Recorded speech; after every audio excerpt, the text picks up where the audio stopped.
ప్రపంచ చరిత్రలోనే అతి చిన్న యుద్ధం ఏదో మీకు తెలుసా? 1896 సంవత్సరంలో బ్రిటిష్ సామ్రాజ్యం మరియు జాంజిబార్ దేశం మధ్య ఒక యుద్ధం జరిగింది. ఈ యుద్ధాన్ని ఆంగ్లో జాంజిబార్ యుద్ధం అంటారు. కానీ ఆశ్చర్యకరమైన విషయం ఏమిటంటే, ఈ యుద్ధం చాలా రోజులపాటు కాదు, కేవలం 38 నిమిషాలు మాత్రమే జరిగింది. బ్రిటిష్ సైన్యం జాంజిబార్ రాజభవనంపై దాడి చేసింది. జాంజిబార్ సైన్యం ఎక్కువసేపు ప్రతిఘటించలేకపోయింది. 38 నిమిషాల్లోనే యుద్ధం ముగిసింది. దీంతో ఇది ప్రపంచ చరిత్రలోనే అతి తక్కువ సమయం జరిగిన యుద్ధంగా రికార్డయింది.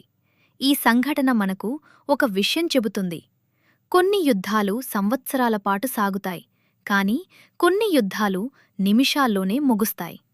ఇదే ప్రపంచంలోనే అతి చిన్న యుద్ధం. ఈ వీడియో మీకు నచ్చితే లైక్ అండ్ కమెంట్ చేసి సబ్స్క్రైబ్ చేయండి.